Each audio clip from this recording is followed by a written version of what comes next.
Hello students, तो आप सभी का स्वागत है हमारे चैनल में। आज हम आपको पढ़ाने आ रहे हैं चैप्टर 1 सेट्स। उसके हमने इंट्रो में आपको पढ़ाया था empty sets, non empty sets, finite sets, infinite sets, equal sets, equivalent sets, roster form, set builder form. अगर आपने वो हमारा लेक्चर नहीं देखा है तो आप देखिए।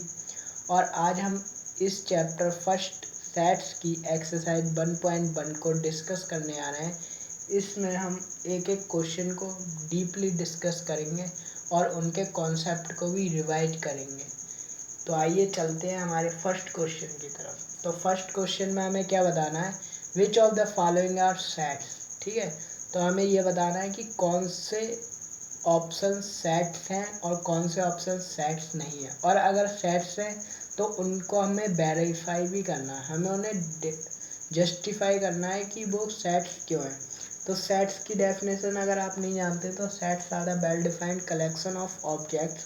तो सेट्स को हम सिंपली इस तरीके से कह सकते हैं कि अगर हम सेट्स की बात करेंगे तो देखिए सेट्स को जब हम करेंगे तो अगर वेरिएशन आता है कभी भी, ठीक है, अगर वेरिएशन है पर्सन टू पर्सन, ठीक है, अगर पर्सन टू पर्सन वेरिएशन है तो हम वो उस केस में क्या कहेंगे, तो हमारा सेट का फॉर्मेशन नहीं होगा।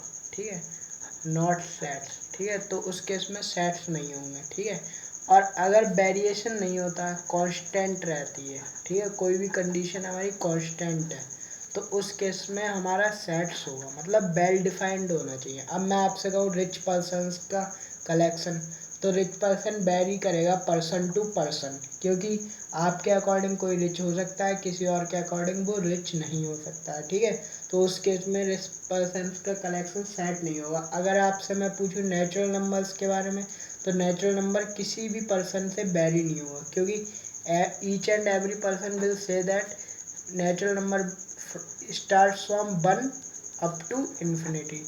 ओके, तो नेचुरल नंबर्स का कलेक्शन हमारा क्या होगा, सेट्स होगा, क्योंकि इसमें वेरिएशन नहीं है। तो मेन लॉजिक सेट्स का यही है कि अगर वेरिएशन ऑकर होता है, वेरिएशन पाया जाता है, तो उस केस में सेट्स हमारा नहीं होता है। और अगर कंडीशन कांस्टेंट रहेगी, ठीक है, हर केस में वही रिजल्ट आ रहा है, रिजल्ट अगर हमारा सेम है, मेन लॉजिक क्या है, रिजल्ट अगर हमारा सेम है, क्या है, रिजल्ट अगर हमारा सेम है तो हमारा सेट होगा। और रिजल्ट अगर डिफरेंट है पर्सन टू पर्सन, ठीक है, ये भी आप समझ सकते हैं। अगर रिजल्ट डिफरेंट है person to person, result different है, तो उस केस में क्या होगा, सेट नहीं होगा, उस केस में सेट नहीं होगा। ठीक है, तो रिजल्ट अगर हमारा सेम है तो उस केस में हमारा सेट होगा। आइए देखते हैं सेट के ऊपर कुछ इंपॉर्टेंट क्वेश्चंस। तो हमारा फर्स्ट क्वेश्चन है, the collection of all months of a year beginning with the letter J. ठीक है, तो आपको पता है, वन ईयर में कितने मंथ होते हैं, 12 मंथ्स। ठीक है, तो अब इस केस में भी कलेक्शन ऑफ ऑल मंथ्स, अब आपको बताना है कि 1 ईयर में कितने ऐसे मंथ्स होंगे जो जिनका इनिशियल क्या होगा, जे होगा। ठीक है, जिनका इनिशियल लेटर क्या होगा, जे होगा। ठीक है, तो आपको पता है, मैंने बताया था, अगर आपने हमारा कॉन्सेप्ट लेक्चर नहीं देखा है सेट का तो आप देखिए। ठीक है, उसमें मैंने सब डिस्कस किया है। सेट को हमेशा कर्ली ब्रैकेट में डिनोट करते हैं। ठीक है, तो जे से स्टार्ट होने वाले मंथ्स कौन से होंगे, जून होगा हमारा, ठीक है, जुलाई होगा, ठीक है, और हमने अपना फर्स्ट मंथ तो लिखा ही नहीं, जनवरी होगा। ठीक है, तो ये 3 मंथ्स होंगे। तो अब अगर किसी भी पर्सन से पूछा जाएगा कि जैसे स्टार्ट होने वाले मंथ के नाम बताइए, तो इन्हीं 3 मंथ के बारे में वो बताएंगे। ठीक है, तो हम इस केस में क्या देख रहे हैं कि हमारा जो रिजल्ट आ रहा है वो सेम आ रहा है। ठीक है, पर्सन टू पर्सन वेरी नहीं कर रहा है, तो यहाँ पर ये क्या होगा, सेट्स होगा। ठीक है, तो इसे हम क्या कहेंगे, सेट कहेंगे। ठीक है, अब हमारा सेकंड क्वेश्चन क्या है, the collection of 10 most talented writers of India. अब ये क्या है, पर्सन टू पर्सन वेरी करेगा, इसमें क्या होगा, रिजल्ट डिफरेंट होगा, रिजल्ट क्या होगा हमारा, डिफरेंट होगा। क्यों, क्योंकि आपके अनुसार बंकिम चंद्र चटर्जी अच्छे राइटर हो सकते हैं, और किसी और पर्सन के अनुसार जो चेतन भगत हैं वो अच्छे राइटर हो सकते हैं। ठीक है, तो यहाँ पर क्या है, रिजल्ट हमारा डिफरेंट कर रहा है। तो 10 most talented writers of India में जब हम बात करेंगे तो ये पर्सन टू पर्सन वेरी करेगा, क्योंकि आपके अकॉर्डिंग कोई और टैलेंटेड हो सकते हैं और किसी अदर पर्सन के अकॉर्डिंग कोई और टैलेंटेड हो सकते हैं। तो यहाँ पर क्या हुआ, रिजल्ट हमारा डिफरेंट हो गया। ठीक है, तो हमारा रिजल्ट जब डिफरेंट हो गया तो इस केस में हम क्या कहेंगे, सेट हमारा नहीं होगा। ठीक है, तो इसी प्रकार आप समझ सकते हैं, रिजल्ट अगर हमारा सेम रहता तो सेट होगा। अब थर्ड क्वेश्चन में क्या है, a team of 11 best cricket batsman of the world. तो अगर आप क्रिकेट देखते हैं तो आपको नॉलेज होगी, AB डिविलियर्स है, ब्रैंडन मैकलम है, महेंद्र सिंह धोनी है, सचिन तेंदुलकर है। ठीक है, ये सब बेस्ट प्लेयर हैं, लेकिन ये मेरे अकॉर्डिंग बेस्ट प्लेयर हैं। हो सकता है आपको जितने भी मैंने नाम बताए उनमें से आपको कोई भी प्लेयर अच्छे नहीं लगते हो। ठीक है, तो आपके अकॉर्डिंग रोहित शर्मा हो सकते हैं, आपके अकॉर्डिंग नाथन हो सकते हैं। ठीक है, तो ये सब बेस्ट क्रिकेट बैट्समैन हो सकते हैं। तो ये डिपेंड करता है पर्सन टू पर्सन। यहाँ पर भी क्या हो गया, रिजल्ट क्या हो गया, डिफरेंट हो गया। ठीक है, तो इस केस में भी हम क्या कहेंगे, सेट नहीं होगा। ठीक है, तो रिजल्ट अगर हमारे डिफरेंट आए तो उस केस में सेट नहीं होगा।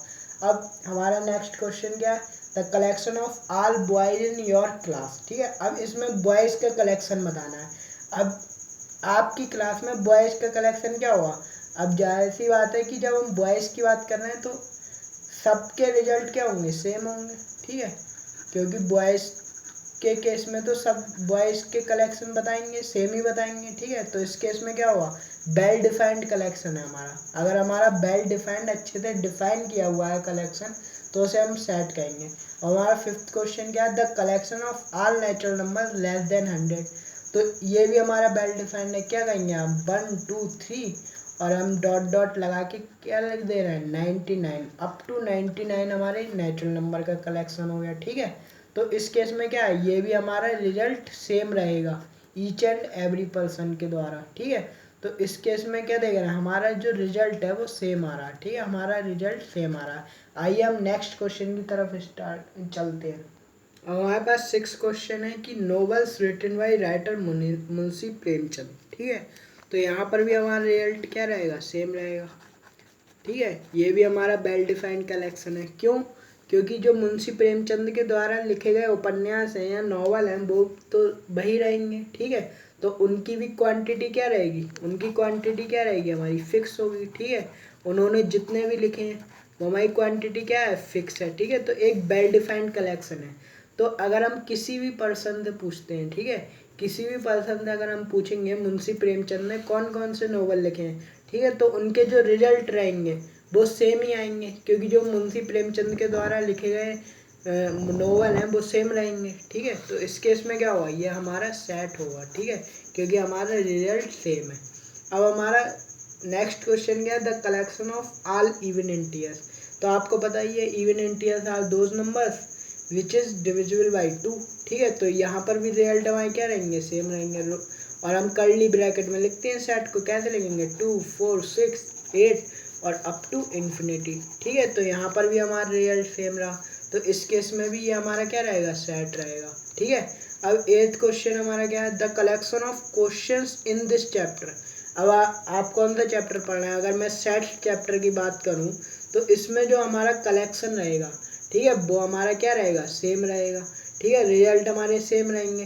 तो अगर मैं कहूँ 100 क्वेश्चन हैं, ठीक है, हमारे सेट चैप्टर में, तो 100 ही आपके क्लास के सब स्टूडेंट्स क्या बताएंगे, 100 क्वेश्चन 100 क्वेश्चन। तो यहाँ पर रिजल्ट क्या रहा, सेम रहा, तो यहाँ पर भी ये सेट हो गया। ठीक है, अब हमारा 8th क्वेश्चन क्या है, सॉरी हमारा 9th क्वेश्चन क्या है, a collection of most dangerous animals of the world. ठीक है, अब मैं आपसे कहूँ किसी के अकॉर्डिंग लॉयन हो सकता है, लेकिन लॉयन को भी बहुत सारे पर्सन्स क्या करते हैं, उनके पैट होते हैं लॉयन। ठीक है, तो ये भी डिपेंड करता है। ठीक है, किसी के लिए लॉयन पैट हो सकता है, लेकिन किसी के लिए लॉयन बहुत ही डेंजरस एनिमल हो सकता है। ठीक है, तो ये क्या करेगा, पर्सन टू पर्सन वेरी करेगा। ठीक है, ये डिपेंड करता है कि आप किससे डरते हैं, कौन सा एनिमल आपके लिए हॉरिबल है, टेरिबल है, ठीक है, डेंजरस है। तो ये भी क्या करेगा, यहाँ पर भी रिजल्ट डिफरेंट होंगे। ठीक है, किसी को डायनासोर हो सकता है, ठीक है, लेकिन आजकल डायनासोर तो लुप्त हो रहे हैं, लेकिन फिर भी डायनासोर हमारे लिए क्या हो सकता है, डेंजरस हो सकता है, लेकिन किसी के लिए लॉयन बहुत डेंजरस हो सकता है। तो ये पर्सन टू पर्सन वेरी करेगा। ठीक है, तो ये यहाँ पर क्या होंगे, रिजल्ट हमारे डिफरेंट होंगे। तो इस केस में ये हमारा क्या होगा, वेल डिफाइंड कलेक्शन नहीं होगा, इसलिए हम इसे क्या कहेंगे, ये हमारा सेट नहीं होगा। ठीक है, अब हमारा क्वेश्चन 2 क्या कह रहा है, क्वेश्चन 2 आप ध्यान से देखिए। क्वेश्चन 2 है लेट ए इक्वल टू 1 2 3 4 5 6। ये हमारा ए सेट है जिसमें ये हमारे सब मेंबर्स दिए हैं। अब इसमें हमें ये बताना है ये सिंबल के बारे में मैंने आपको बताया था कॉन्सेप्ट लेक्चर, अगर आपने देखा होगा तो आप अच्छे से समझ सकते हैं, और नहीं समझाया तो मैं अभी आपको थोड़ा सा डिफाइन कर देता हूँ। देखिए ये जो सिंबल होता है इसे कहते हैं हम एप्सिलॉन, इसे क्या कहते हैं, एप्सिलॉन। ठीक है, ये किसे डिफाइन करता है, ये हमारा सिंबल होता है बिलोंग्स टू का। ठीक है, ये सिंबल किसका होता है, बिलोंग्स टू का। अगर मैं आपसे कहूँ ए बिलोंग्स टू ए, ठीक है, ये क्या हो गया, ए बिलोंग्स टू ए, इसका मतलब क्या हो गया, इसे हम क्या लिख सकते हैं, ए बिलोंग्स टू ए, एक तो ये लिख सकते हैं, और हम क्या लिख सकते हैं, A is an element of set A. ठीक है, एलिमेंट ऑफ सेट ए।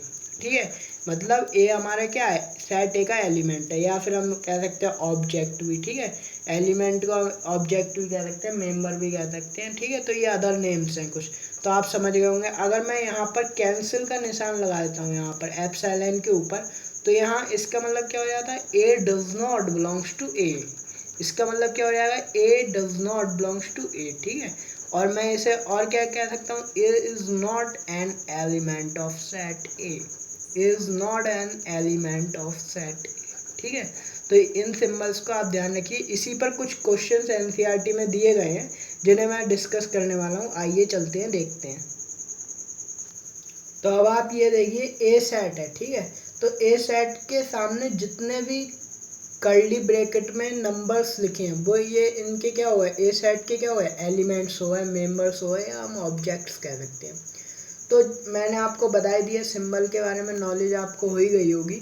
तो यहाँ पर हम ये जो है बिलोंग्स टू का साइन किसके आगे लगाएंगे, जिसका ये एलिमेंट होगा। ठीक है, तो 1 बिलोंग्स टू ए हो जाएगा, 2 बिलोंग्स टू ए हो जाएगा। ठीक है, क्यों, क्योंकि यहाँ पर ये बिलोंग कर रहे हैं। ठीक है इसमें 3 हमारा बिलोंग्स टू ए हो जाएगा, 4 belongs to A, 5 belongs to A, 6 belongs to A. ठीक है, तो यहाँ पर क्वेश्चन देखिए 5 के आगे आप कौन सा सिंबल लगाएंगे, ये बिलोंग्स टू ए। क्यों, 5 एक एलिमेंट है नहीं है ए सेट का, क्योंकि 5 है हमारे ए सेट में।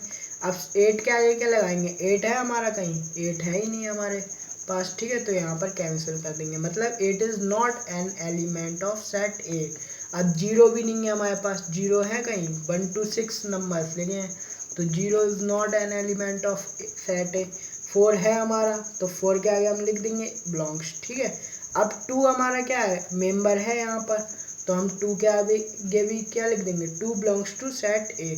अब 10 हमारा यहाँ पर नहीं रिटर्न है। ठीक है, 10 हमारा यहाँ पर रिटर्न नहीं है, तो 1 2 3 4 5 6 है, 10 हमारा अवेलेबल नहीं है यहाँ पर, तो हम यहाँ पर क्या लिखेंगे, 10 does not belongs to set A. ठीक है, तो ये सिंपल क्वेश्चंस थे। आइए हम नेक्स्ट क्वेश्चन पर चलते हैं, जो कि है थर्ड क्वेश्चन, जिसमें हमें रोस्टर फॉर्म में लिखना होगा। तो अगर आपने फॉर्म के बारे में नॉलेज नहीं है, तो रोस्टर फॉर्म एक ऐसी फॉर्म होती है जिसमें हम एलिमेंट्स को कर्ली ब्रैकेट में लिखते हैं। ठीक है, और सेट बिल्डर फॉर्म ये लिखी हुई है। ठीक है, सेट बिल्डर फॉर्म सेट को बनाने वाली फॉर्म को कहते हैं। तो चलिए मैंने थोड़ा सा आइडिया दे दिया। अगर आपको फुल इंफॉर्मेशन चाहिए सेट बिल्डर फॉर्म या रोस्टर फॉर्म की, तो आप हमारे इंट्रो वीडियो को देख सकते हैं, जिसमें मैंने फुल कॉन्सेप्ट दिया है यहाँ पर रोस्टर फॉर्म और सेट बिल्डर फॉर्म का, और उस पर कुछ इंपॉर्टेंट इलस्ट्रेशन भी बताए गए हैं। तो चलिए देखते हैं इन इम्पॉर्टेंट क्वेश्चंस को, जो कि एनसीईआरटी के हैं। तो फर्स्ट क्वेश्चन दिया गया है, ए सेट हमारा दिया गया है, यहाँ पर सेट बिल्डर फॉर्म दी गई है। एक्स, इसे पढ़ने का तरीका क्या है, ये सेमीकोलन लिखे गए हैं। X such that x is an integer and -3 से ग्रेटर है एक्स। ठीक है, तो x की वैल्यू क्या है, -3 से ग्रेटर है, और लेस देन किससे है, 7 से। ठीक है, तो यहाँ पर इसका मतलब क्या हुआ, the set of all those x which is greater than -3 and less than 7। ठीक है, तो मैं जब इसे रोस्टर फॉर्म में लिखूंगा तो क्या करूँगा, सबसे पहले कर्ली ब्रैकेट लगा दें, और x की वैल्यू हमारी क्या है, -3 से ग्रेटर है, तो -3 से ग्रेटर क्या लिखेंगे आप, -2 -1 0, और किससे लेस है, 7 से लेस है, तो 0 1 2 3 4 5 6, ठीक है। तो यहाँ पर क्या हो गई, हमारी रोस्टर फॉर्म हमने लिख दी है, ठीक है। अब हमारी सेकंड वाला देखिए आप, b इक्वल टू क्या है, x such that x is a natural number less than 6। अब यहाँ पर क्या है, the set of all those x in which the natural number is less then 6, ठीक है। तो जब मैं यहाँ पर बात करता हूँ तो मतलब x के ऐसे सब एलिमेंट का सेट बनाना है हमें जहाँ पर जो x है हमारा वो नेचुरल नंबर हो और लेस देन 6 हो। तो आप कैसे लिख सकते हैं, नेचुरल नंबर आपको पता ही है 1 से स्टार्ट हो गए इन्फिनिटी तक जाते हैं, यहाँ पर हमें लेस देन 6 तक लिखने हैं। तो हम क्या लिखेंगे, 1 2 3 4 5, ठीक है। तो ये हमारा क्या हो गया, एक रोस्टर फॉर्म में लिखा हुआ सेट हो गया, ठीक है। अब हमारा थर्ड क्वेश्चन देखिए, सी में क्या है, x such that x is a 2-digit natural number such that the sum of its digit is 8। अब यहाँ पर क्या है, the set of all those x, मतलब x के उन सब एलिमेंट का सेट जहाँ पर 2-digit नेचुरल नंबर लिखने हैं हमें, ठीक है, और उनका जो सम हो वो हमारा कितना हो, 8 हो, ठीक है। अब नेचुरल नंबर लिखने हैं आपको, तो हम 0 नहीं ले सकते, 0 नहीं ले सकते, 80 ले सकते हैं, नहीं ले सकते, क्योंकि 0 हमारा क्या है, नेचुरल नंबर। और इसमें इम्पॉर्टेंट बात क्या है, हमारे जो 2-digit नंबर होंगे, ठीक है, यहाँ पर जो 2-digit नंबर होंगे हमारे, तो उनमें each and every date will be natural, मतलब पहला नंबर भी हमारा नेचुरल होना चाहिए और दूसरा नंबर भी नेचुरल होना चाहिए। और ये जो कह रहे हैं, ये कह रहे हैं जो फर्स्ट डेट और सेकंड डेट है, मतलब n+n को जब ऐड करें तो हमारा 8 आना चाहिए, ठीक है। तो आइए चलते हैं, देखते हैं इस क्वेश्चन को, ठीक है। अब आप देखिए यहाँ पर 1 और 7 हमारा क्या हो जाएगा, इसका सम क्या हो जाएगा, 8 हो जाएगा, ठीक है। अब दूसरा हमारा क्या हो सकता है, इसी का इंटरचेंज कर देते हैं डेट्स को, इसे क्या लिख सकते हैं, 7 लिख सकते हैं, ठीक है। अब यहाँ पर 1 लिखा है, मैं अब यहाँ पर एक और इंक्रीज कर रहा हूँ, ठीक है, तो 2 लिख देंगे। अब आपको सम ऑफ इट्स डेट इज 8 करना है, तो क्या लिखेंगे, 6 लिख देंगे, ठीक है। फिर इसका इंटरचेंज करके भी लिख देंगे, 6 2 लिख देंगे, ठीक है। इंटरचेंज कर दिया, जो सेकंड डेट है उसे फर्स्ट बना दिया, फर्स्ट को सेकंड बना दिया। अब फिर क्या लिखेंगे, 3 और 5 हो जाएगा हमारा, ठीक है। धीरे धीरे करके हम यहाँ इंक्रीज कर रहे हैं, फर्स्ट डे में पहले 1 फिर 2 फिर 3 हो गया। अब इसे भी इंटरचेंज कर दिए, 5 और 3 लिख देंगे। फिर क्या करेंगे, 4 लिख देंगे, ठीक है। फिर आप इसका इंटरचेंज करेंगे जब, तो 4 इसका तो इंटरचेंज कर नहीं सकते, क्योंकि इंटरचेंज करने पर भी यही नंबर मिलेगा। तो 4 के बाद क्या आएगा, फिर 5 आएगा, 5 और 3 हम लिख चुके हैं, ठीक है। तो इतने ही हमारे क्या होंगे, ये हमारा सेट हो गया, ये हमारा क्या हो गया, रिक्वायर्ड सेट हो गया, जो कि हमने रोस्टर फॉर्म में लिख दिया, ठीक है। तो ये हमारा एक इम्पॉर्टेंट क्वेश्चन था। तो इसमें आप समझ गए होंगे कि सम ऑफ डेट क्या हुआ है, 8 हो गया, 1 7 7 1, ठीक है। तो आइए हम नेक्स्ट क्वेश्चन को देखते हैं। तो डी वाला क्वेश्चन हमारा क्या है, x such that x is a prime number which is divisor of 60, ठीक है। तो यहाँ पर डिवाइडर है 60 का, तो अब आप कैसे लिखेंगे, सबसे पहले आपको प्राइम नंबर्स पता होने चाहिए। प्राइम नंबर्स के लिए कहते हैं those numbers which have 2 factors 1 and itself, ठीक है। तो प्राइम नंबर्स ऐसे नंबर्स होते हैं जिनके 2 ही फैक्टर होते हैं, एक तो 1 होता है और वो इटसेल्फ खुद होते हैं, ठीक है। तो अब डिवाइडर ऑफ 60 मतलब 60 के आपको फैक्टर्स लिखने हैं। तो आप किस तरीके से लिखेंगे, सबसे छोटा प्राइम नंबर हमारा क्या होता है, सबसे छोटा प्राइम नंबर होता है हमारा 2, ठीक है। फिर हम क्या लिखेंगे, फिर हम लिख देंगे 3, ठीक है। तो उसके बाद आप क्या लिख सकते हैं, 2 के बाद 3, 3 के बाद क्या लिखेंगे, 5 लिखेंगे, ठीक है। तो यही हमारे क्या होगा, डिवाइडर ऑफ 60 होगा, ठीक है। तो इस तरीके से आप समझ सकते हैं। अब मैंने कैसे निकाला, 60 के जब प्राइम फैक्टराइजेशन आप करेंगे तो 2 × 2 × 3 × 5 आ जाएगा, ठीक है। तो repeated numbers and repeated dates are not allowed, ठीक है, in the set, this is known as set rule. Set rule हमारा क्या कहता है कि अगर हमारे रिपीटेड डेट्स हैं, ठीक है, तो repeated dates are written at once, ठीक है, मतलब रिपीटेड लेटर्स को भी हम एक ही बार लिखेंगे और रिपीटेड नंबर्स को भी हम एक ही बार लिखेंगे। तो जब हमने इसका प्राइम फैक्टराइजेशन करा तो 2 × 2 × 3 × 5 आया। तो इसके एलिमेंट्स क्या है, अब 2 को तो हम एक ही बार लेंगे क्योंकि हमने बताया कि रिपीटेड में हम एक ही लेते हैं, तो 2 ले लिया यहाँ से, ये 3 हमारा वन टाइम ही है, ठीक है, तो 3 ले लिया, और 5 भी हमारा वन टाइम है तो 5 ले लिया, ठीक है। तो इस तरीके से हम कर सकते हैं। अब फिफ्थ क्वेश्चन क्या है हमारा, the set of all letters in the word trigonometry. तो ये हमारा डी वाला था, ठीक है, और ये हमारा सी वाला था। अब जब हम ई की बात करेंगे तो ई को आप कैसे लिखेंगे, ट्रिगोनोमेट्री, तो टी है हमारा, ठीक है। अब हमारा टी कहीं रिपीट तो नहीं हो रहा है, जी हाँ यहाँ पर रिपीट हो रहा है, तो हम इसे नहीं लिखेंगे क्योंकि हमने बताया था रिपीटेड लेटर्स में एक लेटर को एक ही बार लिखेंगे, ठीक है। डबल बार लिखा है तो तब भी एक ही बार लिखना है हमें। अब आर हमारा है, आर भी हमारा रिपीट हो रहा है तो इस आर को नहीं लिखेंगे। आई है हमारा, आई लिख दिया, जी है, जी लिख दिया हमने। ओ हमारा क्या है, यहाँ पर रिपीट हो रहा है, इसे नहीं लिखेंगे। अब एन लिख दिया हमने, ठीक है, एन हमारा सिंगल टाइम ही है, एम भी हमारा सिंगल टाइम है, ई भी हमारा सिंगल टाइम है, और बाई भी।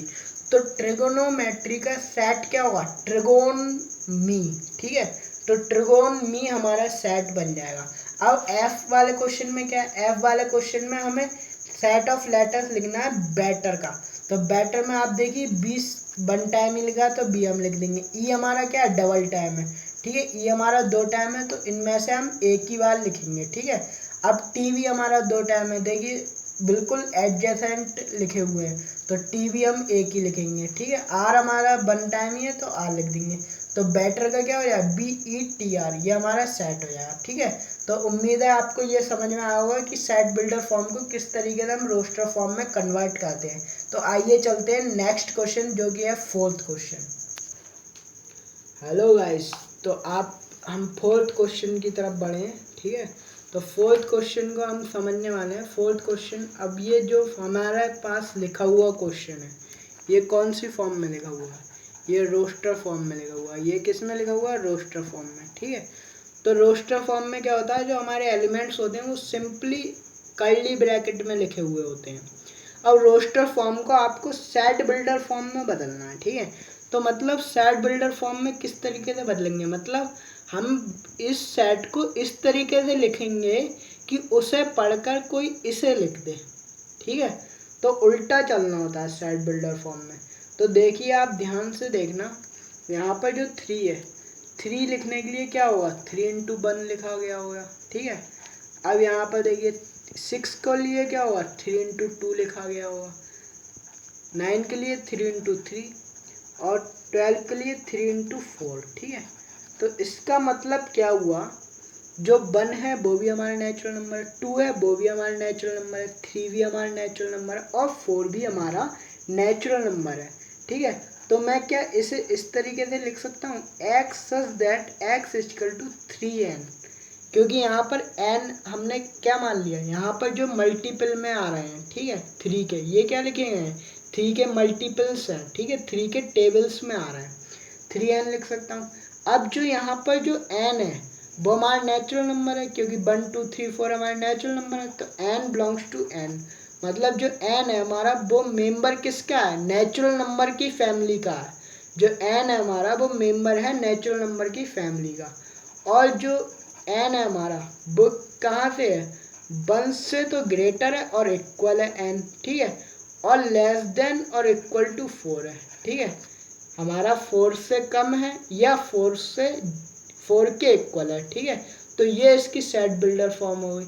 अब जब आप इसे पढ़ेंगे तो आप इस रोस्टर फॉर्म को बना सकते हैं। देखिए x is that x equal to 3n, और n की वैल्यू अब आप वेरी कराइए, 1 रखेंगे तो 3 इंटू 1 हो जाएगा 3, 2 रखेंगे क्योंकि 1 n की वैल्यू हमारी क्या है, 1 है, और 1 है और 1 से ग्रेटर है, ठीक है।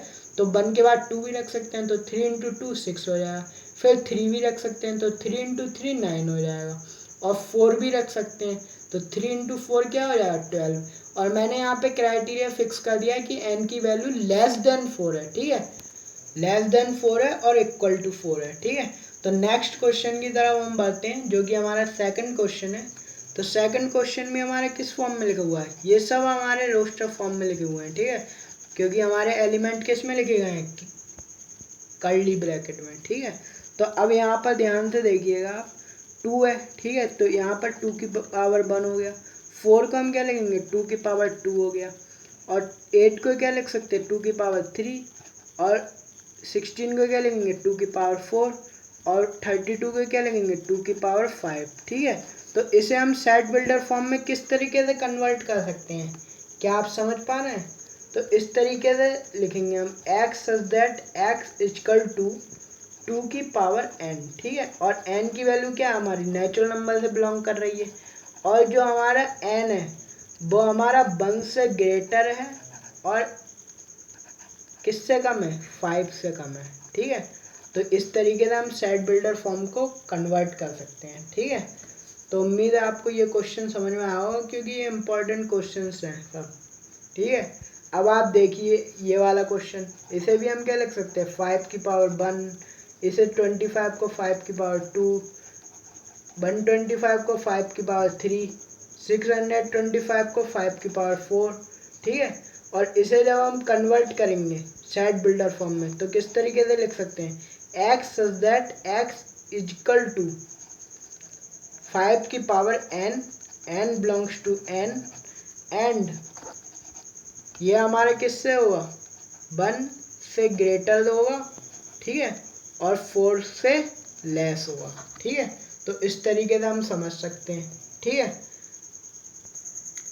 जो यहाँ पर फोर्थ क्वेश्चन है वो वहाँ पर लिखा है 2, 4, 6 और 3 डॉट है, जहाँ पर भी 3 डॉट आए हैं इसका मतलब अप टू इन्फिनिटी बात चल रही है। ठीक है, तो अप टू इन्फिनिटी को 3 डॉट लिख सकते हैं। अब यहाँ पर देखिए 2, 4, 6, 3 डॉट, इसका मतलब क्या है ये set of all even natural number की बात हो रही है। ठीक है, यहाँ पर क्या है set of all even natural number, तो हम इसे सिंपली लिख सकते हैं x such that x is an even natural number. ठीक है, इवन नेचुरल नंबर। ठीक है, तो इस तरीके से आप समझ सकते हैं। और अगर आप मैथमेटिकल लिखना चाहते हैं तो कैसे लिख सकते हैं x such that x belongs to 2n। ठीक है, where n belongs to n। ठीक है, इसका मतलब क्या हो गया x such that x belongs to, यहाँ पे इक्वल टू 2n लिखेंगे, इसका मतलब हो गया 2n। ठीक है, 2 की पावर 2 की गुणा हम n से करते रहेंगे जहाँ पर n जो हमारा वो नेचुरल नंबर से बिलोंग कर रहा है। ठीक है, तो इस तरीके से आप समझ सकते हैं। अब फिफ्थ क्वेश्चन क्या है हमारा, फिफ्थ क्वेश्चन में हम इसे क्या लिख सकते हैं 1 ये है, 2 की पावर 2 लिख सकते हैं, इसे 3 की पावर 2 लिख सकते हैं। इसी तरीके से जो लास्ट में हमारा लिखा है इसे क्या लिख सकते हैं 10 की पावर 2 लिख सकते हैं। ठीक है, तो इसकी जब सेट बिल्डर फॉर्म बनाएंगे तो x such that x equal to n square. ठीक है, क्यों, क्योंकि यहाँ पर n की ही जो n है यहाँ पर n की जगह हमारा क्या आ रहा है कभी 1 आ रहा है, कभी 2 आ रहा है, कभी 3, उसका स्क्वायर हो जा रहा है। ठीक है, तो इसलिए मैंने यहाँ पर और लिख दिया n belongs to natural number. ठीक है, तो नेचुरल नंबर आप जैसे जैसे यहाँ पे रखते जाएंगे, जैसे 1 रखेंगे तो 1 का स्क्वायर 1 आ जाएगा, 2 रखेंगे 2 का स्क्वायर 4 आ जाएगा, 3 रखेंगे 3 का स्क्वायर 9 आएगा, और लास्ट में जब 10 रखेंगे तो 10 का स्क्वायर 100 आएगा। ठीक है, तो यहाँ पर क्राइटेरिया भी फिक्स करना पड़ेगा, n की वैल्यू कहाँ से वेरी करेगी 1 से ज़्यादा है n की वैल्यू और 10 से कम है। ठीक है, और इक्वल है।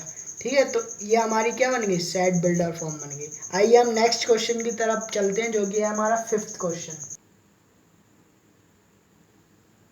यहाँ पर हमारी सेट बिल्डर फॉर्म लिखी गई है, सेट बिल्डर फॉर्म को हमें क्या करना है रोस्टर फॉर्म में कन्वर्ट करना है।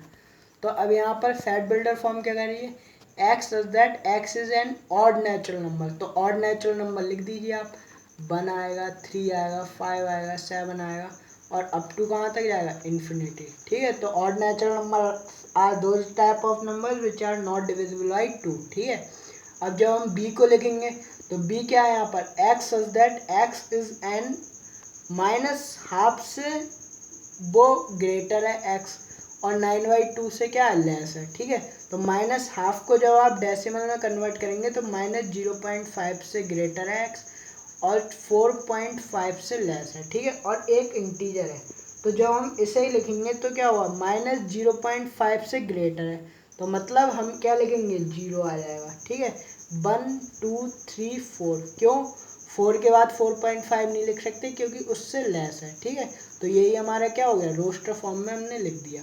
अब सी वाला क्वेश्चन हमारा क्या है, सी वाला क्वेश्चन है x such that x is an integer, integer लिखा हुआ है यहाँ पर x square is less than और इक्वल टू 4। ठीक है, तो यहाँ पर x square is less than और इक्वल टू 4। ठीक ठीक है। तो इसकी वैल्यू, इसको जब आप सॉल्व करेंगे तो क्या आ जाएगा, तो आ जाएगा हमारा x square, x is less than और equal to plus minus two. ठीक है, इसे जब आप इसे कैसे समझेंगे, देखिए इसका मतलब होता है जो हमारा माइनस का होता है उससे तो बड़ा हो गया, माइनस टू से हमारी एक्स की वैल्यू ज़्यादा हो गई और टू से हमारी क्या हो गई, कम हो गई। ठीक है, तो इसका मतलब ये हो गया कि जो हमारी एक्स की वैल्यू है वो माइनस टू से टू के बीच में है। ठीक है, तो जब आप इसे लिखेंगे x equal to minus two minus one zero one two. ठीक है, तो इस क्वेश्चन को आप ध्यान से समझ लिए, x square is less than और इक्वल टू फोर है। जब आप इसे सॉल्व करेंगे तो जब भी रूट आएगा, रूट फोर आ जाएगा, तो रूट को जब हम सॉल्व करते हैं तो हमें पता ही है प्लस माइनस में वो नंबर आ जाता है। ठीक है, तो प्लस माइनस में जब नंबर आता है तो ध्यान रखिए जो एक्स की वैल्यू आती है, ठीक है, वो हमारी माइनस निगेटिव नंबर से, ठीक है, पॉजिटिव नंबर के बीच में होती है। तो निगेटिव हमारा क्या आया था, माइनस टू, तो माइनस टू से हमारी एक्स की वैल्यू ज़्यादा होगी, ठीक है, और इक्वल होगी, और टू से क्या होगी, कम होगी और इक्वल होगी। ठीक है, तो माइनस टू से ज़्यादा होगी और इक्वल होगी, तो माइनस टू होगी, माइनस टू से ज़्यादा क्या होगी, माइनस वन जीरो और वन और टू। ठीक है, तो इस तरीके से आप समझ सकते हैं। फोर्थ क्वेश्चन क्या है हमारा, D equal to x is that x is a letter in the word loyal. ठीक है, अब इसे भी जब आप बदलेंगे तो कैसे बदलेंगे, मैंने आपको बताया था जब रोस्टर फॉर्म में बदलते हैं तो मैंने आपको बताया था कि सेट को हम रोस्टर फॉर्म में लिखते हैं। तो मैंने सबसे पहले यहाँ कर्ली ब्रैकेट लिख दिया है। तो मैंने आपको बताया था कि repeated letters are written only at once. तो यहाँ पर एल को, एल यहाँ पर टू टाइम्स लिखा हुआ है, तो मैंने यहाँ पर एल को कैंसिल कर दिया है, तो एल लिख देंगे। ओ यहाँ पर वन टाइम है, ओ हम लिख देंगे। फिर बाई भी हमारा वन टाइम है, बाई हम लिख देंगे। फिर ए भी हमारा वन टाइम है, तो लॉया हमारा क्या होगा, लॉयल का एक सेट होगा। ठीक है, आइए हम फिफ्थ क्वेश्चन पे चलते हैं। फिफ्थ क्वेश्चन में हमें लिखने हैं x such that x is a month of a year not having 31 days. ठीक है, तो कौन कौन से हमारे 31 डेज नहीं होते हैं, सबसे पहले हम आते हैं जनवरी पे। ठीक है, तो जनवरी हमारा 31 डेज होते हैं उसमें। ठीक है, लेकिन जो हमारा फरवरी होता है वो क्या होता है 28 डेज या 29 डेज का। ठीक है, फिर हम आते हैं मार्च पर। ठीक है, मार्च हमारा क्या होता है 31 डेज होते हैं। अप्रैल में भी हमारे 31 डेज नहीं होते हैं। ठीक है, मई में होते हैं हमारे 31 डेज और जून में हमारे नहीं होते हैं। ठीक है, और जुलाई में हमारे होते हैं, तो जुलाई में हमारे 31 डेज होते हैं। ठीक है, सितंबर में हमारे नहीं होते हैं। ठीक है, और हमारे किस में नहीं होते हैं, नवंबर में। ठीक है, तो इस तरीके से हम इसका कलेक्शन बना सकते हैं। ठीक है, तो हमारा 6 क्वेश्चन है, आइए हम देखते हैं 6 क्वेश्चन को। तो यहाँ पर हमारा 6 क्वेश्चन क्या है, x such that x is a consonant in the English alphabet which proceeds की। तो हमें क्या करना है, एक्स के ऐसे कलेक्शन बताने हैं जो के से पहले हो, लेकिन वो कॉन्सोनेंट होने चाहिए, मतलब वॉवेल्स नहीं होने चाहिए। तो वॉवेल्स आपको पता ही है इंग्लिश अल्फ़ाबेट में 5 होते हैं, ए ई आई ओ यू। ठीक है, तो ये हमारे क्या है, वॉवेल्स हैं। ठीक है, और इंग्लिश अल्फ़ाबेट में हमारे कितने लेटर होते हैं, 26, 21 कॉन्सोनेंट होते हैं और 5 हमारे क्या होते हैं, वॉवेल्स। तो हमें ऐसे एक्स के कॉन्सोनेंट लिखने हैं जो के से पहले आते हैं।